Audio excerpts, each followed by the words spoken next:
to create a tag, there is a command on git tag is my first release. So version 1.0. For the issues, there are two methods where you can have these templates. So this is the old way. And then if you need to create a repo here, so here is the option. You can give the name, description. I will go inside the issues and it will list down all the issues for the multiple repositories.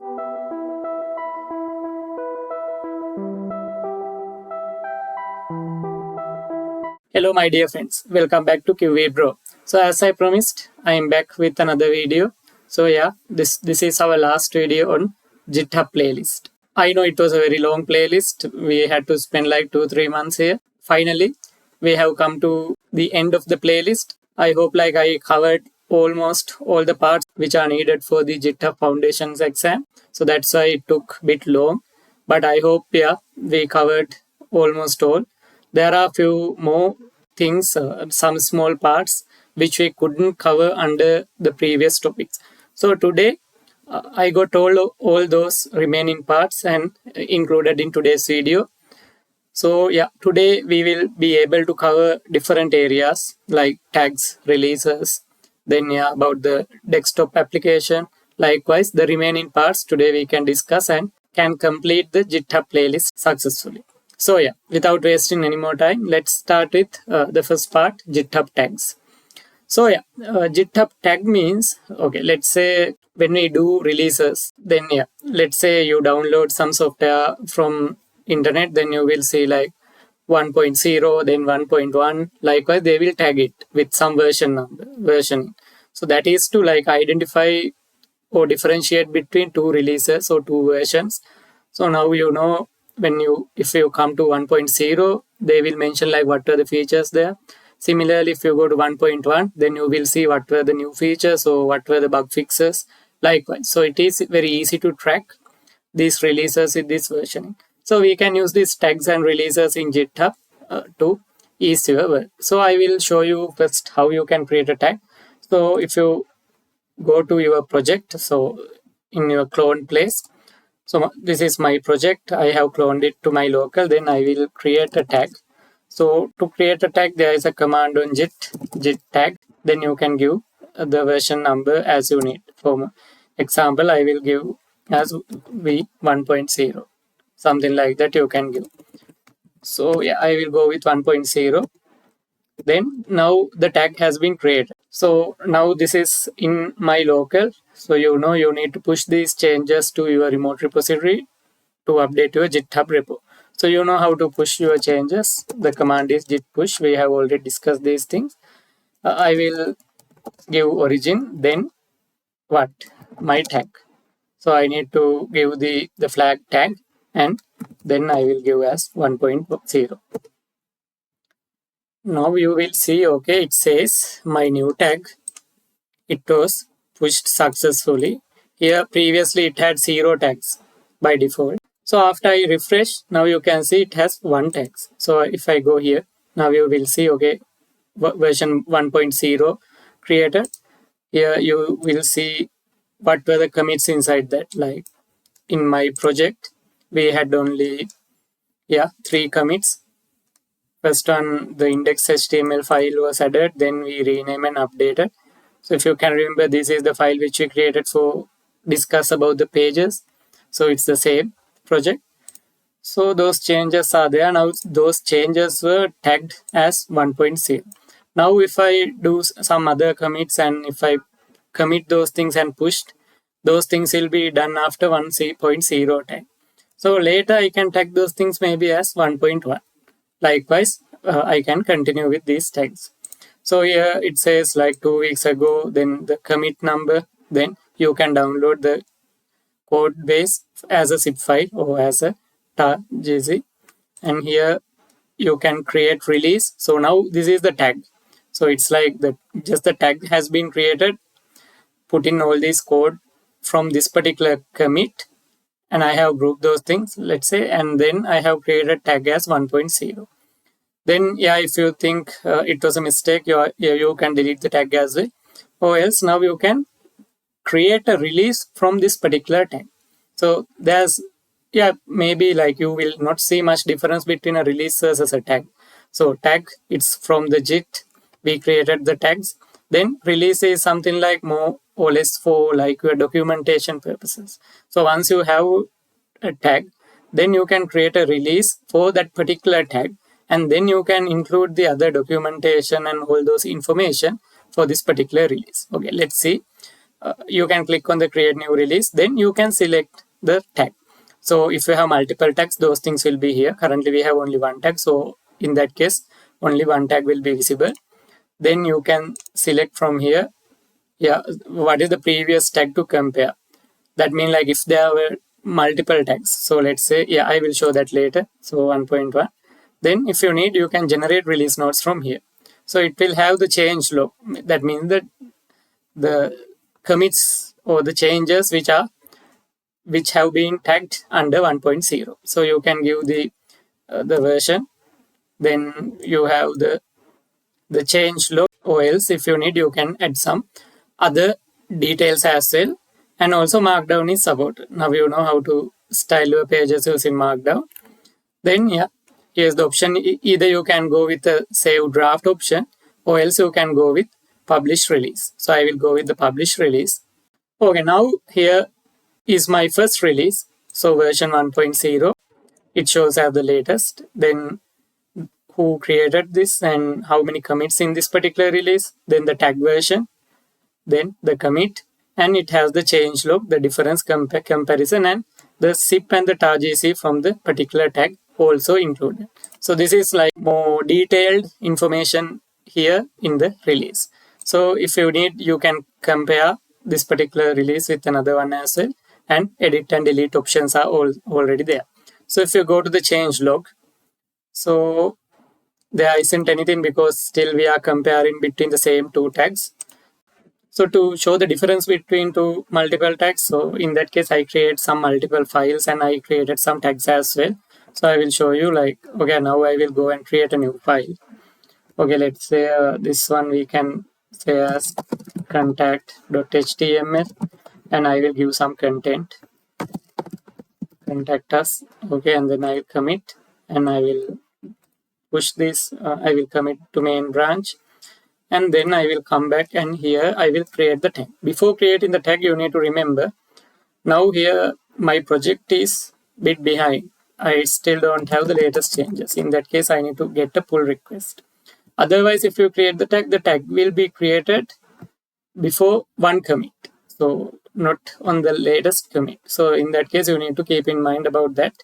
Then I will create my tag. Let's say 1.3, and then I will push my tag.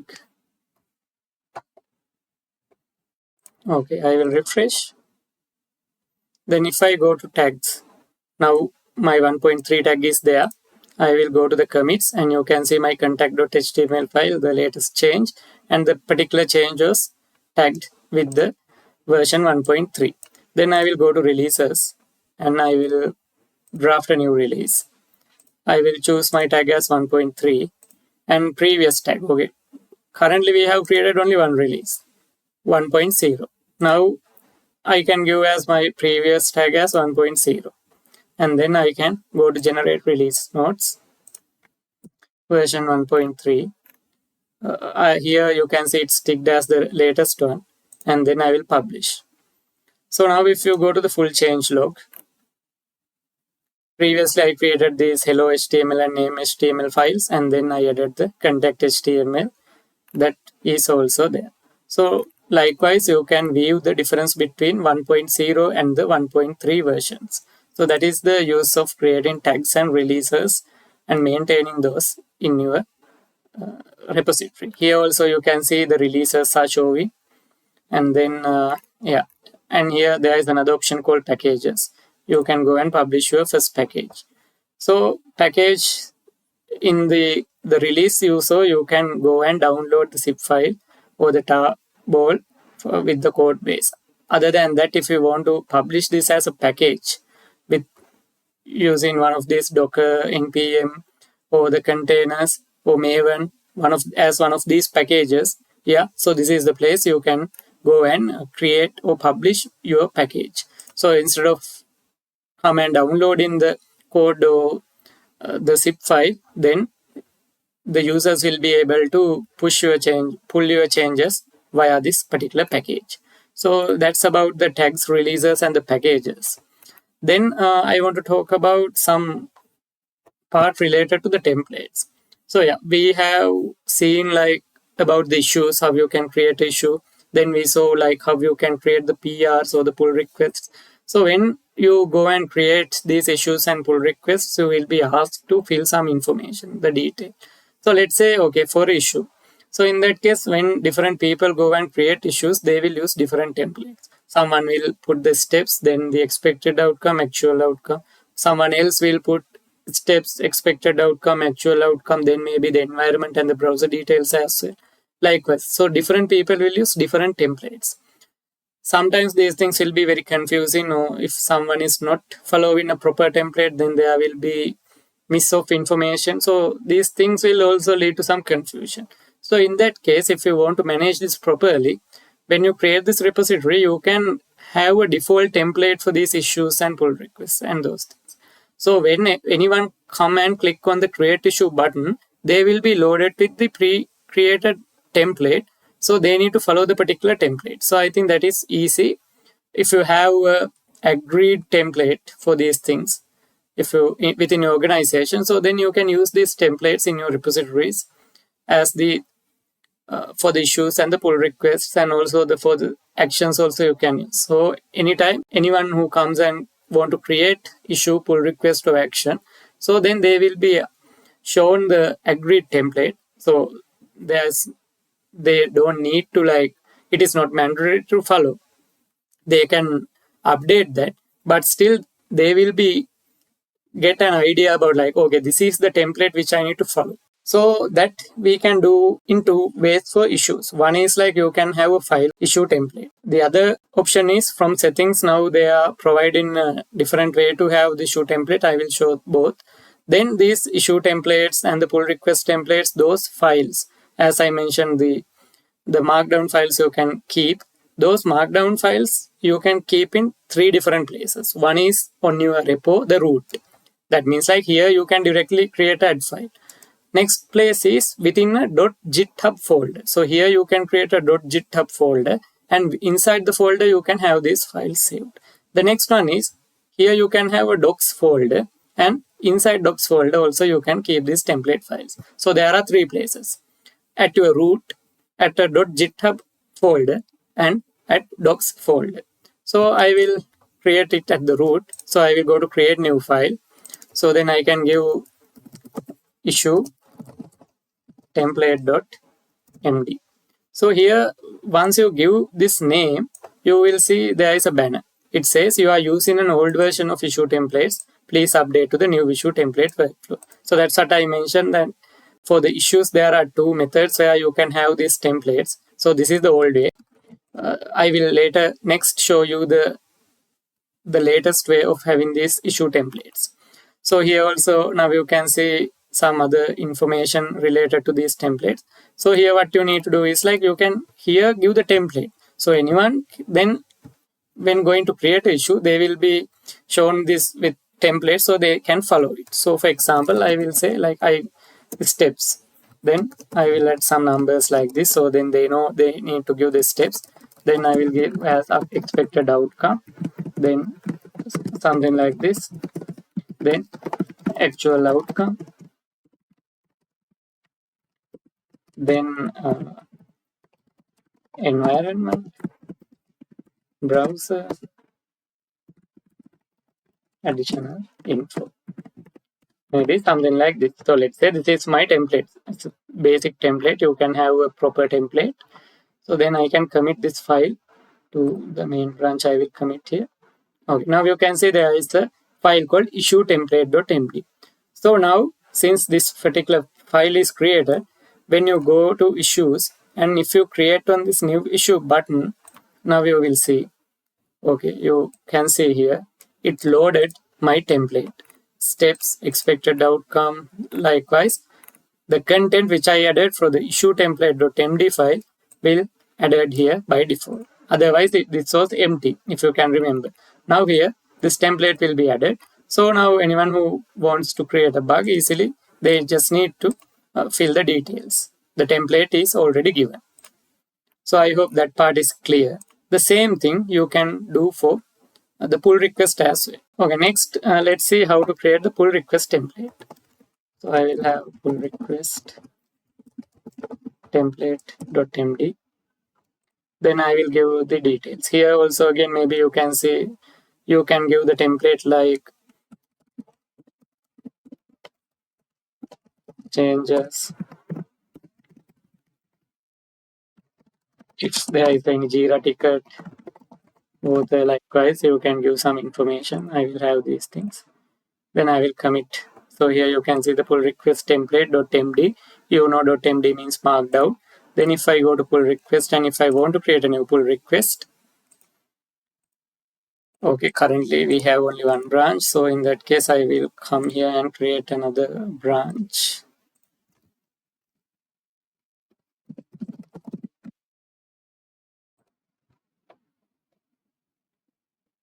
And from my new feature branch, I will do some changes.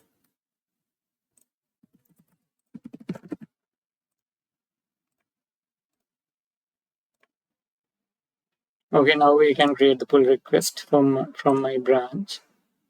And here if you come to the PR, also now you can see my template is loading here by default. So again, for anyone, it is only about a matter of filling these details.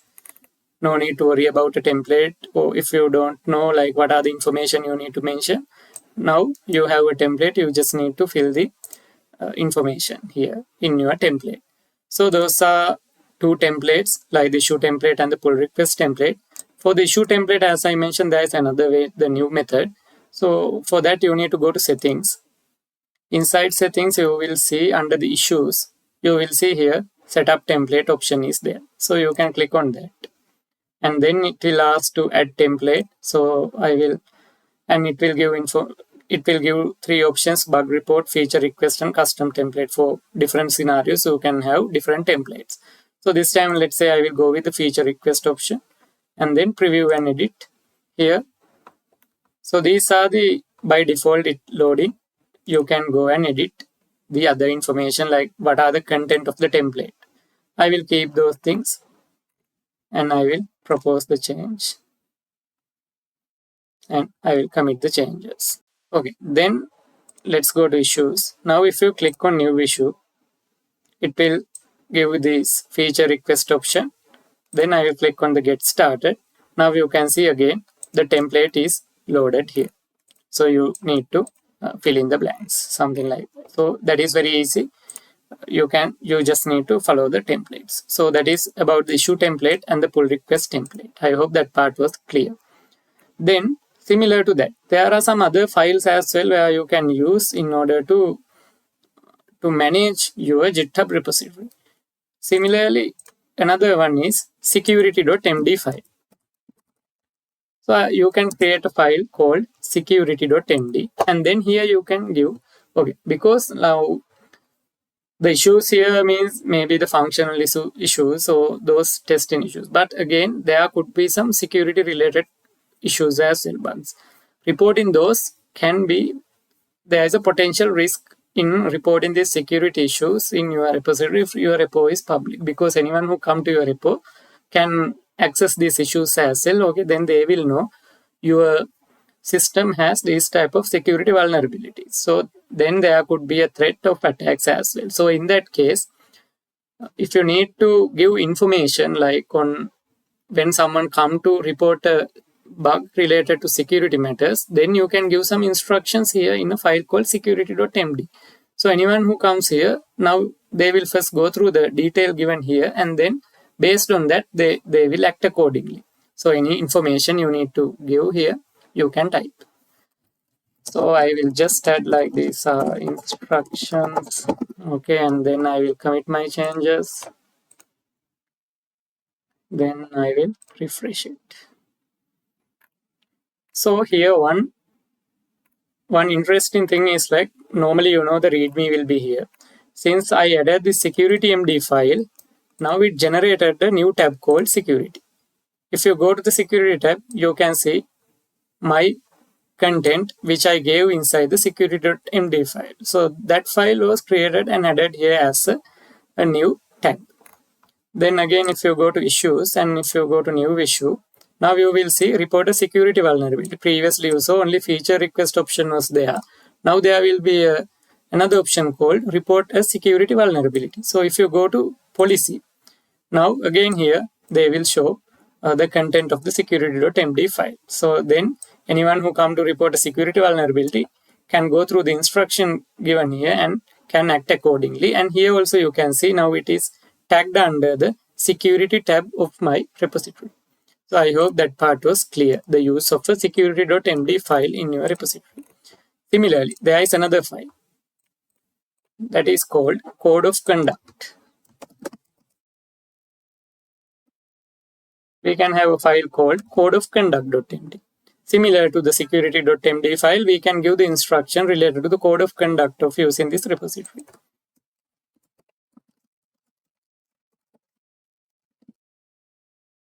So anyone who comes to my repository can read the code of conduct and act accordingly.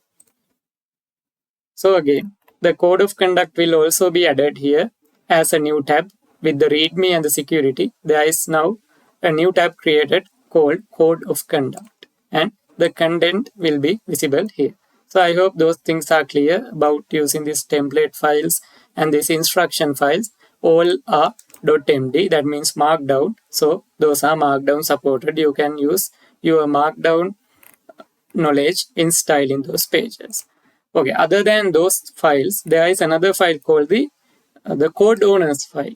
For example, let's say now when we create a pull request, you have to add the reviewers manually. But maybe let's say, but sometimes it could be confusing, like if you don't know actually like who are the person who need to review this. In such scenarios, you can have a file called code owners file. Then when you go and create a pull request, it will add some reviewers by default as it is mentioned in your the code owners file. For example, you can say all HTML, CSS, JS files need to be reviewed by your front-end engineer. So you can tag a front-end engineer or a front-end engineers group. So you know how to create, there is teams in GitHub, the groups you can have.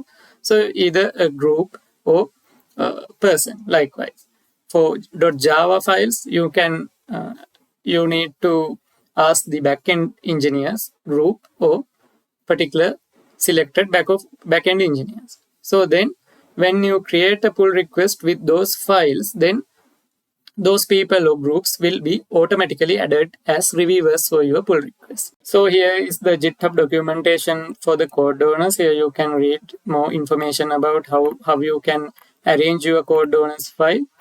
So the file location, again, you can have the file in either a folder called .github or the root or inside a docs folder. So the same as the issue template and the pull request template. And then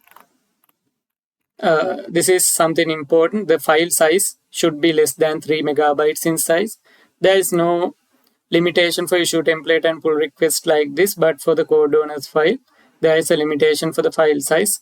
The maximum should be 3 megabytes. Then the syntax on how you can give these things are mentioned here.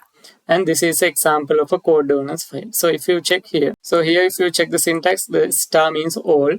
That means like all the files. Here it gives the detail. These owners will be the default owners for everything in the repo. That means it's star. Using star, that means all the files need to be reviewed by global owner 1 or global owner 2. So if you create any pull request with any file, then all these global owner 1 and global owner 2 will be tagged. Similarly, if you have JavaScript files, if the file name is ending with .js, then JS owner user will be added as a reviewer. Then if you have anyone with .go, then this email also you can give commit author email. Then likewise, then the organization, likewise, different options are there. Based on these syntaxes, you can tag different people, groups, likewise to add as the reviewer. So yeah, that's about the code owners file. So today, up to now, we discuss about the tags, releases, the packages, then about the template files like the issue template and the pull request template, then about the information files like the security and the code of conduct, and then finally we saw about the code owners file as well. So other than these things, next I want to cover about the GitHub desktop application and the mobile application quickly. There's nothing much to cover because like here the GitHub web has all the features, but when it comes to the GitHub desktop and the mobile versions, it has some features, but not all the features which you can access via the GitHub web.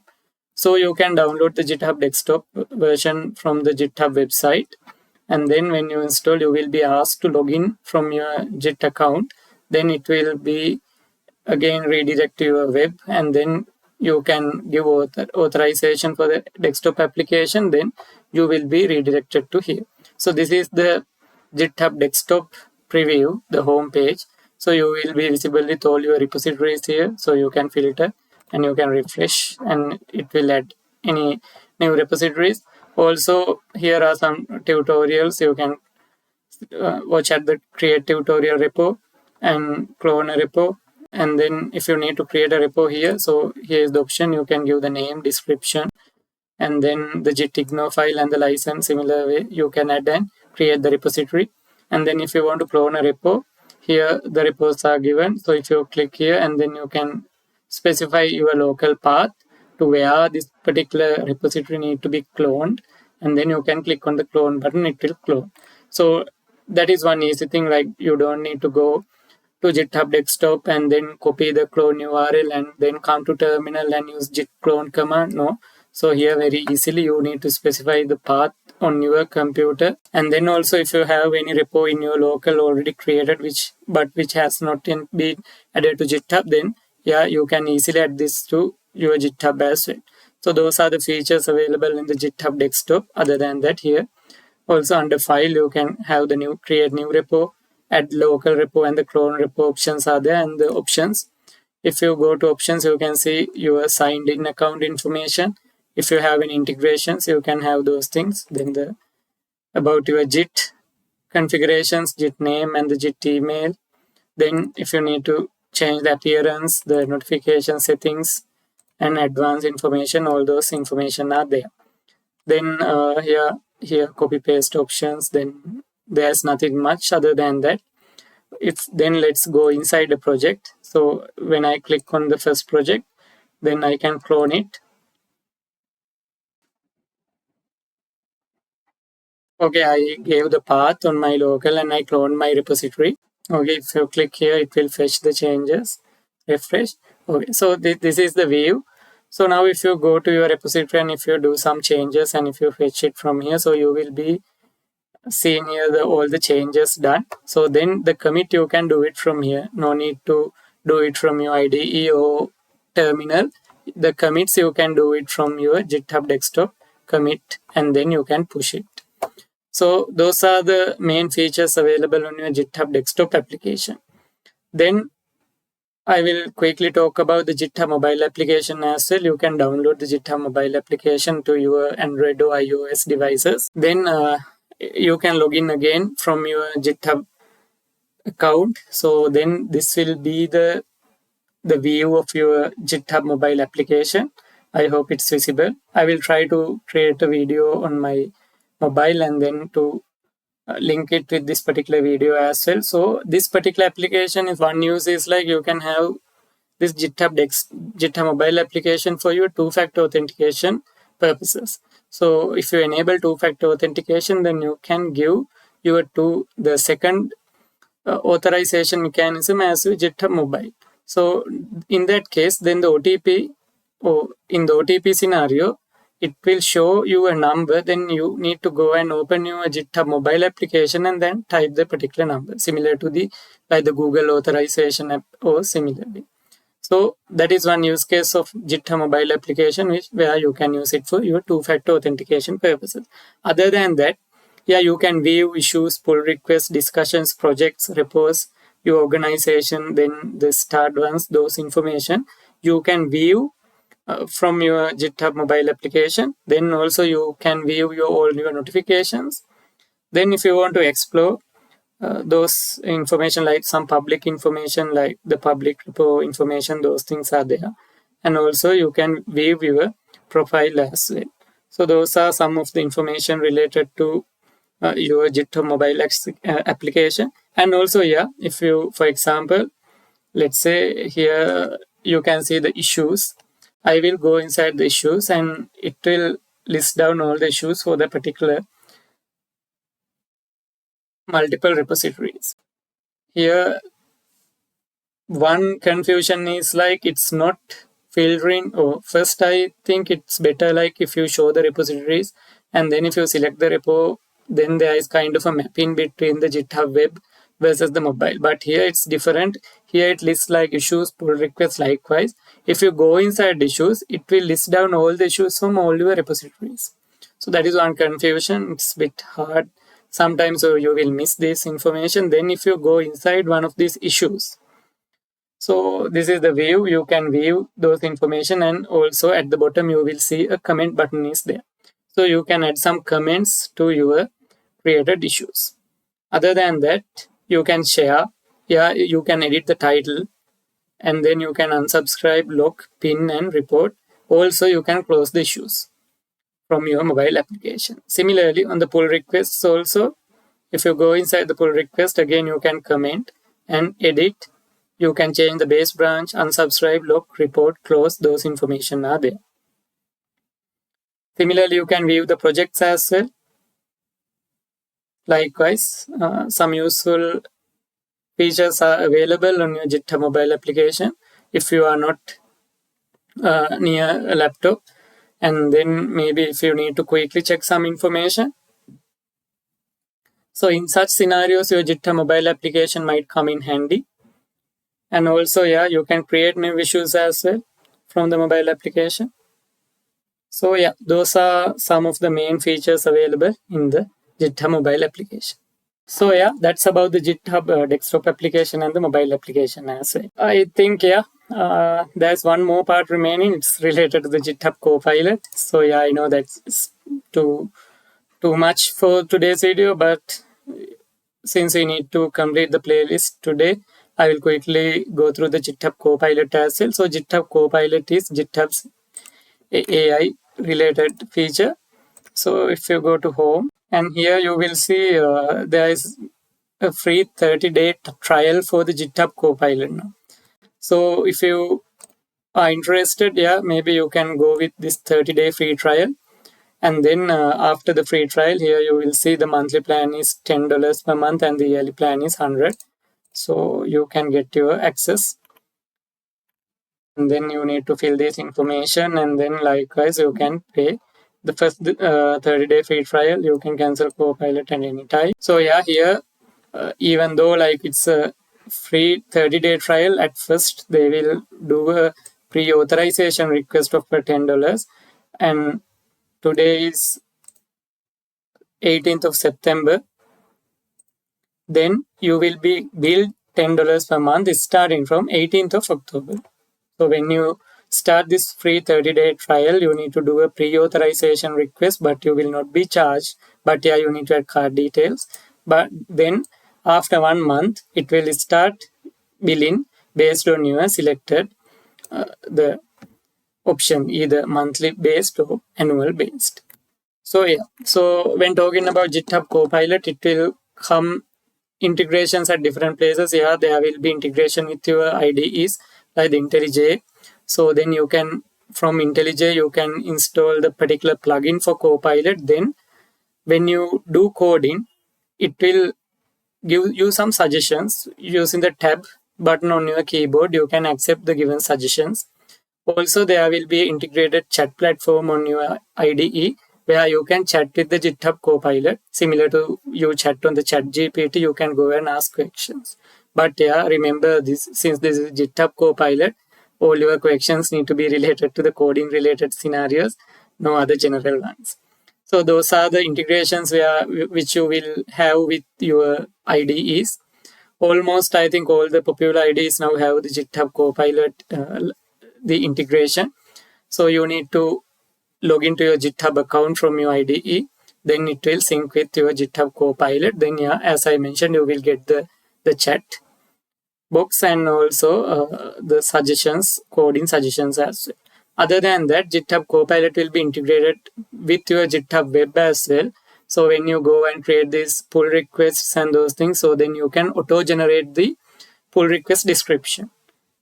So then it will go through the changes and then it will generate some text and it will give you the description. You can change or accept. Similarly, you can generate comments as well using your GitHub Copilot. So your AI pair program. So those are some quick information about GitHub Copilot. So as I mentioned, unfortunately, it is not for free. You have to pay for GitHub Copilot. So then, yeah, I think we have covered almost all the things which are related to the GitHub. Today, we covered so many areas. I hope all those things were clear. But if you have any questions or if you think some parts are not clear for you guys, so don't hesitate. You can ask me anytime. Yeah, you know how. Either you can drop me an email at qvbro.pro@gmail.com or else you can use the comment section here below the video. So I'm really happy to help you with all your queries. Even though, yeah, I mentioned this is our last video in GitHub playlist, but still if you have any questions and after going through your questions, if I think like we need to do another video to cover those, definitely I will do. Don't worry about that. These are the things which I wanted to cover for GitHub. I think we covered almost all because these things will be asked at your GitHub Foundations exam. Next week, I will do a video related to our professional qualification playlist, a video about GitHub Foundation exam, like what are the resources for your studies and then how you can get registered and those information. I hope you guys learned something throughout the last couple of months from related to the GitHub. So if you have learned anything, yeah, I'm really happy. And also thanks for watching my videos. Stay tuned till next day. Happy testing. See you.